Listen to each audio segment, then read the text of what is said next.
BR Ambedkar 134వ జయంతి సందర్భంగా రాష్ట్ర ప్రజలకు మంత్రి డొక్కా మాణిక్య వరప్రసాద్ శుభాకాంక్షలు తెలిపారు। ఈ సందర్భంగా ఆయన మాట్లాడుతూ ఎస్సీ వర్గీకరణ అంబేద్కర్ ఆలోచన విధానంలో ముఖ్యమైనదని అన్నారు। రాష్ట్ర ప్రభుత్వం అంబేద్కర్ రాజ్యాంగాన్ని అమలు చేయాలి, అదే ఆయనకు ఇచ్చే గలనివ్వాలి అని అన్నారు।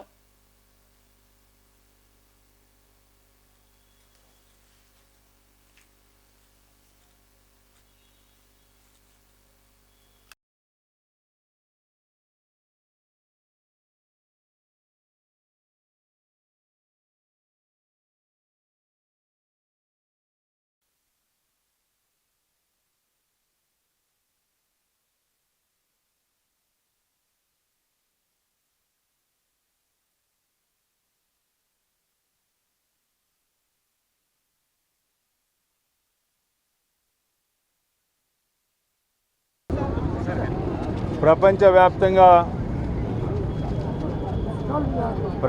మేధావికి 134వ జయంతి ఉత్సవాల్ని అత్యంత వైభవంగా జరుపుకోవాల్సినటువంటి కార్యక్రమంలో మేమందరం కూడా భాగస్వాములైనందుకు, ఎవరైతే ఈ ఉత్సవాల్లో భాగస్వాములు అవుతా ఉన్నారో వారందరికీ కూడా నా హృదయపూర్వకమైనటువంటి ధన్యవాదాలు జరుపుకుంటా ఉన్నా। ఎందుకంటే మనందరికీ తెలిసినటువంటి మహోన్నతుడు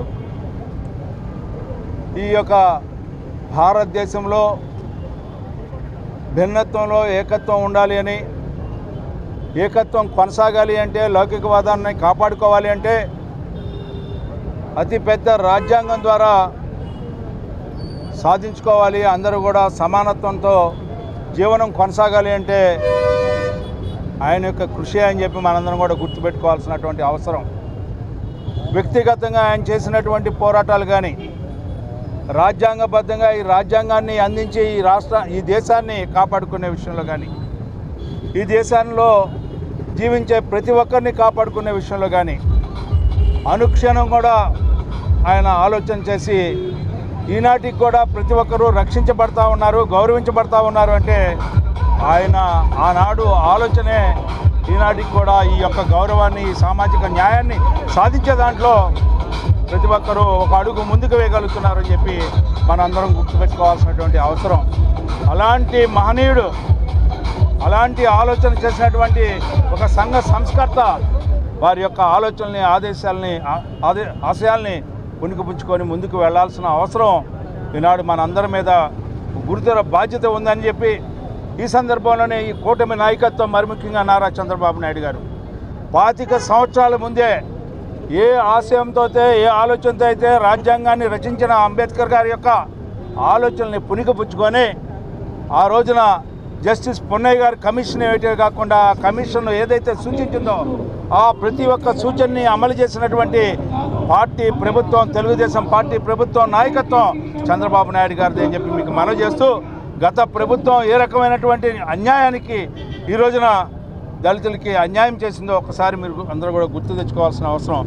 అలాంటి అన్యాయం మరొక్కసారి జరగకుండా ఉండాలంటే ఎవరైతే లౌకికవాదాన్ని కాపాడాలో, ఎవరైతే స్వామ్యవాదాన్ని కాపాడుతూ ఉన్నారో, ఎవరైతే ఈ యొక్క రాష్ట్రంలో రాజకీయాలకి, మతాలకి, కులాలకి, వర్గాలకి అతీతంగా ఈనాడు మనందరికీ న్యాయం జరుగుతూ ఉందో, ఏ ఆశయాలతో అయితే రాజ్యాంగాన్ని రచించాడో ఆ రాజ్యాంగాన్ని అమలు చేసే విషయంలో ఈ కూటమి నాయకత్వాన్ని ఏ రకంగా ముందుకు వెళ్తా ఉందో అలాంటి నాయకుడు చంద్రబాబు నాయుడు గారికి మద్దతు పలకాల్సిన అవసరం ఉంది।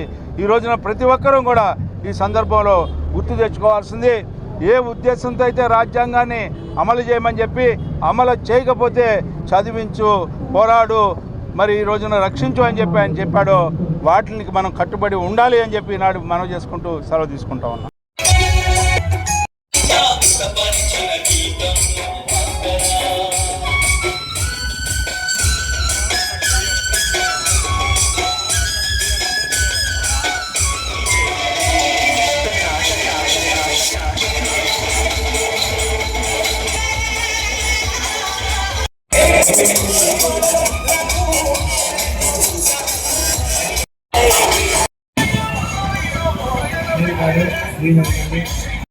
డాక్టర్ బిఆర్ అంబేద్కర్ గారి స్టాచ్యూకి ఘన నివాళులు అర్పించడం జరిగింది। 134వ జయంతిని పురస్కరించుకొని ఈరోజు అంగరంగ వైభవంగా ఆయనకి నాయకులందరి చేత ఘన నివాళులు పూలమాల వేసి మేమందరం కూడా ఆయన నమస్కరించుకోవడం జరిగింది. అయితే ఈ సమాజానికి ఆయన స్ఫూర్తి ఎంతో ఆయన సూత్రాలు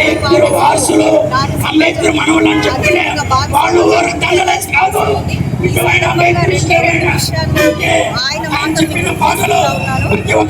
స్వేచ్ఛ, సమానత్వం,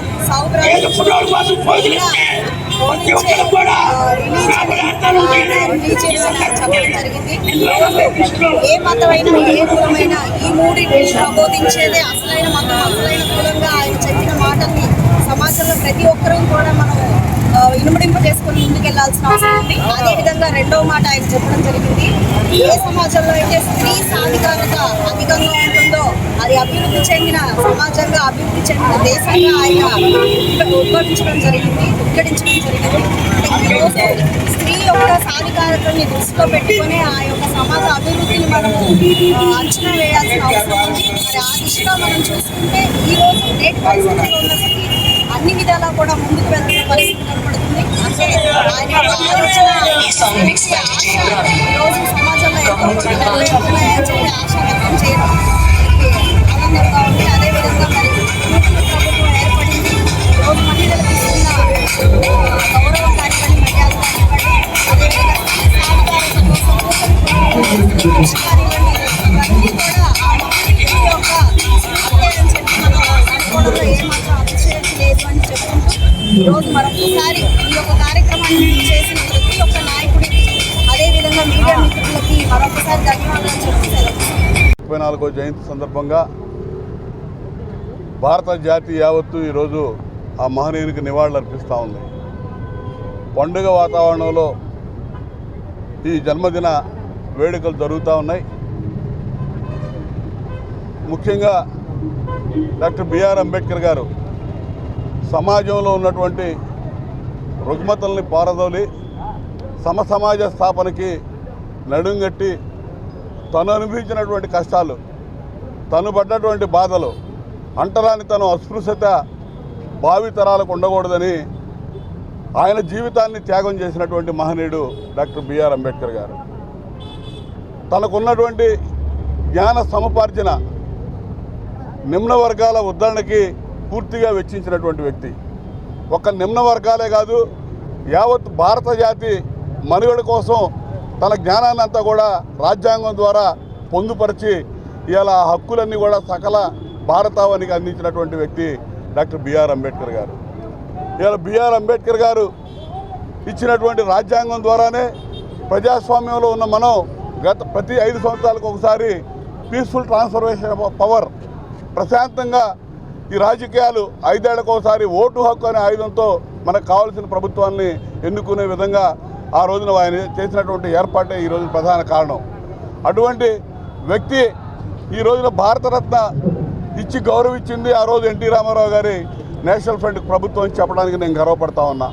తర్వాత ఈ రాష్ట్రంలో ఎస్సీ ఎస్టీ కమిషన్, జాతీయ స్థాయిలో ఉన్నటువంటి ఎస్సీ కమిషన్ తరాలో ఎస్సీ ఎస్టీ కమిషన్ని దళితుల మీద జరుగుతున్నటువంటి అకృత్యాలను నిరోధించడం కోసం ఆ కమిషన్ తీసుకొచ్చినటువంటి ఘనత చంద్రబాబు నాయుడు గారిని చెప్పడానికి నేను గర్వపడతా ఉన్నా. గత 5 సంవత్సరాలు జగన్మోహన్ రెడ్డి పరిపాలనలో దళితుల హక్కులని కూడా కాలరాయబడ్డాయి. రాజ్యాంగం ప్రతిరోజు అవహేళనకి, అవమానాలకు గురైంది.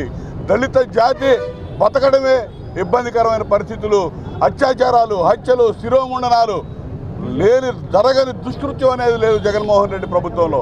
రోడ్డు మీదకి వచ్చి మాట్లాడే ధైర్యం కూడా ఏ దళితుడు చేయనటువంటి పరిస్థితులు. మళ్ళా ఈ సంవత్సరం చంద్రబాబు నాయుడు గారి నేతృత్వంలో కూటమి ప్రభుత్వం అధికారంలోకి వచ్చింది. దళిత బడుగు బలహీన వర్గాలందరూ కూడా ధైర్యంగా ఈరోజు రోడ్డు మీదకి వచ్చి ఇవాళ తమ హక్కులు రేపటి రోజున అవసరమైతే కాపాడుకోవడానికి కానీ దేనికైనా స్వేచ్ఛా స్వాతంత్రాలు ఇవాళ పీల్చుకునే పరిస్థితులు మళ్ళా వచ్చినాయి అనేది ఈ రాష్ట్రంలో స్పష్టంగా కనపడతా ఉన్నాయి. ఈరోజు డాక్టర్ బిఆర్ అంబేద్కర్ గారు మనకి ఇచ్చినటువంటి స్వాతంత్రం, మనకు అందించినటువంటి రాజ్యాంగం ద్వారా మన హక్కులు మనం కాపాడుకుంటూ భావితరాలకి ఒక ఆదర్శంగా నిలవాల్సిన అవసరం ఉంది. ఆ విధంగా చూసినట్టయితే వారు అందించినటువంటి ఫలాలు, వారు చేసిన పోరాటం మనకు చేత అయితే ఇక్కడే వదిలిపెట్టమన్నాడు. మీకు చేత అయితే ముందుకు తీసుకెళ్ళండి, లేకపోతే ఇక్కడే ఉంచండి, కానీ వెనక్కి నడపొద్దని చెప్పి ఆయన చెప్పినటువంటి సూక్తుల్ని మనం తీసుకొని మరి వారు అందించినటువంటి జ్ఞానాన్ని కానీ వారు ఇచ్చినటువంటి స్ఫూర్తిని కానీ ముందుకు నడిపించాలని, అలా నడిపించినప్పుడే వారికి నిజమైన నివాళులు అర్పించిన వాళ్ళు అవుతామని చెప్పి సందర్భంగా తెలియజేస్తూ సెలవు తీసుకుంటా ఉన్నాం.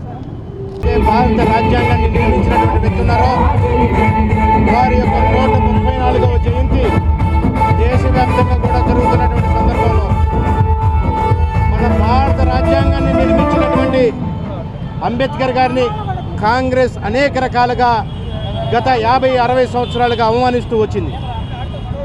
ఏదైతే అంబేద్కర్ గారు రాజ్యాంగాన్ని రాసేటప్పుడు వారు ప్రవచించారో సర్వమత సమానత్వం, సర్వ వ్యక్తులు కూడా ఈ దేశంలో ఉన్న ప్రతి ఒక్క వ్యక్తికి కూడా సమాన ఫలాలు అందాలని చెప్పి వెనుకబడినటువంటి బడుగు బలహీన వర్గాలకు సంబంధించిన ప్రజలందరినీ కూడా ఆర్థికంగానే కాదు సామాజికంగా రాజకీయంగా కూడా ముందుకు తీసుకురావాలని వారు ఏదైతే ఆశించారో దానికి భిన్నంగా గత కాంగ్రెస్ ప్రభుత్వం ప్రజలందరినీ కూడా వంచిస్తూ రాజ్యాంగ నిర్మాత అయినటువంటి అంబేద్కర్ గారిని అవమానిస్తూ ఎన్నో కార్యక్రమాలు చేపట్టింది.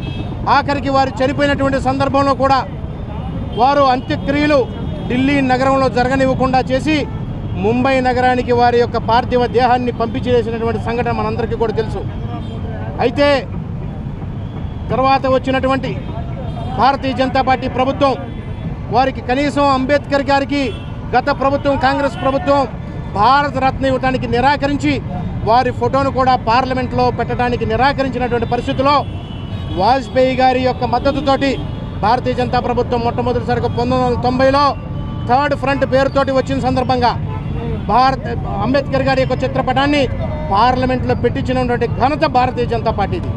అదేవిధంగా తదనంతరం ఏదైతే అంబేద్కర్ గారు ఆశించారో అంబేద్కర్ గారు చెప్పినటువంటి ఆలోచనలు ఉన్నాయో సర్వమత సమానత్వం, సర్వ మానవ సమానత్వం అని వారు ఏదైతే చెప్పారో భారతీయ జనతా పార్టీ స్ఫూర్తికి దగ్గరగా ఉన్నటువంటి పరిస్థితి. అంబేద్కర్ గారి యొక్క తిరిగినటువంటి ప్రాంతాలు ఏవైతే పంచతీర్థాలుగా భారతీయ జనతా పార్టీ అధికారంలోకి వచ్చిన తర్వాత నరేంద్ర మోదీ గారి నాయకత్వంలో పంచతీర్థాలను కూడా అభివృద్ధి చేయటం, వారు మరణించినటువంటి ప్రాంతాన్ని, వారు చదువుకున్నటువంటి ప్రాంతాన్ని, వారు జన్మించినటువంటి ప్రాంతాన్ని, అదేవిధంగా వారు విద్యను అభ్యసించినటువంటి ప్రాంతాన్ని, బౌద్ధ మతాన్ని స్వీకరించినటువంటి నాగపూర్ ప్రాంతాన్ని కూడా దీక్షాస్థలిగా చెప్పి నరేంద్ర మోదీ గారు మొన్న జరిగినటువంటి అంబేద్కర్ గారి జయంతి సందర్భంగా వారు 125వ జయంతిని అదే నాగపూర్లో ఉన్నటువంటి దీక్షాస్థల్లో ఎక్కడైతే బౌద్ధ మతాన్ని స్వీకరించారో అదే ప్రాంతం నుంచి కూడా వారు అనేక సందేశాలు ఇవ్వడం జరిగింది. మనందరికీ కూడా తెలుసు ఏ రకంగా కాంగ్రెస్ పార్టీ ఈ దేశంలో ఉన్నటువంటి దళితుల్ని, బడుగు బలహీన వర్గాలని శాశ్వతంగా అదే స్థానంలో ఉంచేటటువంటి ప్రయత్నం చేసిందో. దానికి భిన్నంగా నరేంద్ర మోదీ గారి నాయకత్వంలో అధికారంలోకి వచ్చిన తర్వాత స్టాండప్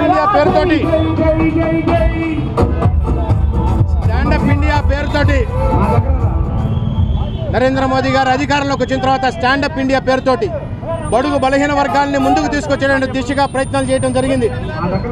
ఇవాళ ఏదైతే నరేంద్ర మోదీ గారు పెట్టినటువంటి జన్ధన్ యోజన కానివ్వండి, గరీబ్ కళ్యాణ్ అన్న యోజన కానివ్వండి, అదేవిధంగా స్వామిత్ర కానివ్వండి, ప్రజలందరికీ కూడా ముఖ్యంగా మహిళలను కూడా రాజ్యాంగం ప్రకారంగా 33% రిజర్వేషన్ కల్పించినటువంటి ఘనత భారతీయ జనతా పార్టీ.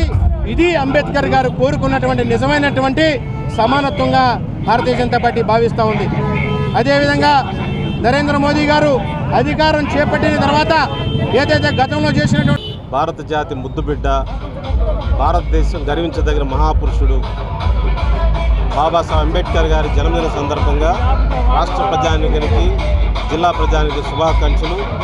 వారి ఆలోచనల్ని, వారి యొక్క సిద్ధాంతాన్ని, వారి యొక్క రాజ్యాంగాన్ని అమలు పరిచేందుకు రాష్ట్ర ప్రభుత్వం, కేంద్ర ప్రభుత్వం అన్ని చర్యలు తీసుకోవాలని విజ్ఞప్తి చేస్తూ, అదే సందర్భంగా వర్గీకరణ చేసినందుకు రాష్ట్ర ముఖ్యమంత్రి, ఎస్సీ వర్గీకరణ చేసిన రాష్ట్ర ముఖ్యమంత్రి చంద్రబాబు నాయుడు గారికి ధన్యవాదాలు తెలియజేసుకుంటూ, వర్గీకరణ అనేది అంబేద్కర్ ఆలోచన విధానంలో ముఖ్యమైన విషయం అని చెప్పి తెలియజేస్తూ, వర్గీకరణ అంబేద్కర్కి నివాళి, వర్గీకరణ అనేది అంబేద్కర్ గారికి నివాళిగా భావించాలని చెప్పి నేను తెలియజేసుకుంటూ ధన్యవాదాలు.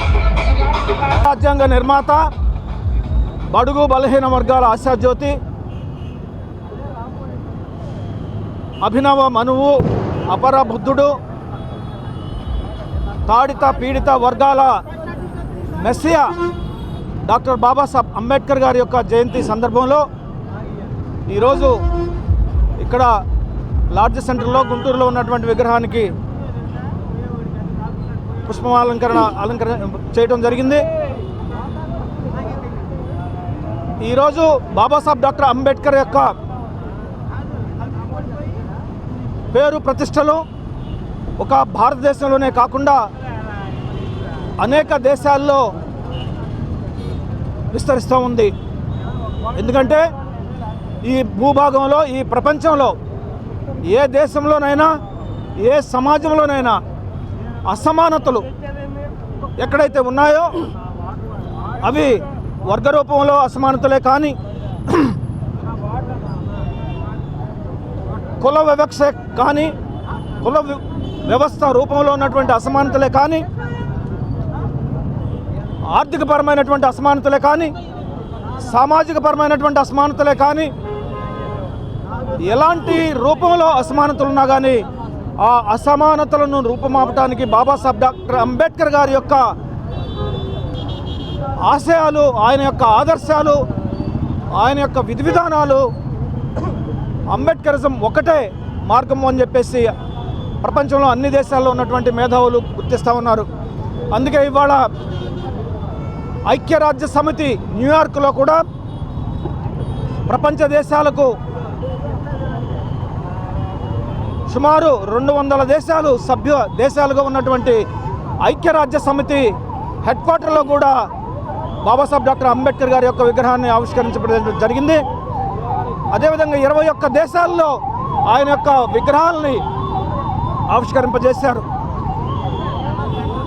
భారతదేశ ప్రజాస్వామ్యం కలకాలం నిలవాలి అంటే, భారతదేశం యొక్క ఐక్యత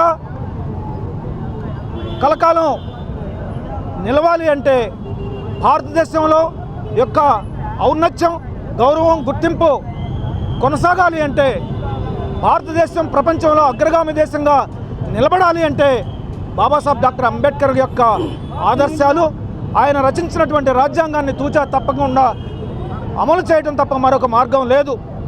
ఈరోజు రాజ్యాంగానికి తూట్లు పడవాలని, రాజ్యాంగాన్ని ఉల్లంఘించాలని, రాజ్యాంగాన్ని పక్కన పెట్టి మరొక రాజ్యాంగాన్ని తీసుకురావాలని చెప్పేసి కొన్ని శక్తులు ప్రయత్నం చేస్తూ ఉన్నాయి. అలాంటి శక్తులకు దళిత బహుజన వర్గాల నుంచి హెచ్చరిక, మీరు గనక బాబాసాహెబ్ డాక్టర్ అంబేద్కర్ యొక్క ఆదర్శాలను పక్కన పెడితే, ఆయన యొక్క ఆశయాలకు తూట్లు పొడిస్తే, ఆయన రచించినటువంటి రాజ్యాంగాన్ని ఉల్లంఘిస్తే ఈ భారతదేశంలో ఉన్నటువంటి ప్రజాస్వామ్యం కుప్పకూలిపోతుంది. భారతదేశం మళ్ళా కూడా వెనక్కి వెళ్ళిపోతుంది. ఆర్థికంగా అన్ని రంగాల్లో వెనుకబడిపోతుంది. ఐక్యత చిన్నాభిన్నం అవుతుంది. ఈ యొక్క భారతదేశం యొక్క పురోగతి కూడా ప్రశ్నార్థకం అవుతుంది. కాబట్టి బాబాసాహెబ్ డాక్టర్ అంబేద్కర్ యొక్క ఆశయాలను కొనసాగించాలి, ఆయన ఆదర్శాలను ముందుకు తీసుకువెళ్ళాలి. బాబాసాహెబ్ డాక్టర్ రచించినటువంటి అంబేద్కర్ రాజ్యాంగాన్ని తూచా తప్పకుండా అమలు చేసి బడుగు బలహీన వర్గాలందరినీ కూడా ముందుకు తీసుకురావాలి. జనజీవన స్రవంతిలో వాళ్ళను కూడా ఐక్యం చేయాలని చెప్పేసి ఈ సందర్భంగా మరొకసారి స్పష్టం చేస్తూ, బాబాసాహెబ్ డాక్టర్ అంబేద్కర్ యొక్క ఆశయాలను కొనసాగించడానికి, ఆయన ఆదర్శాలను ముందుకు తీసుకువెళ్ళటానికి, రాజ్యాంగానికి అందరం కూడా లోబడి ముందుకు వెళ్ళటానికి, ఈ భారతదేశ ఐక్యతను కాపాడుకోవటానికి అందరం కూడా కృషి చేయాలని పిలుపునిస్తూ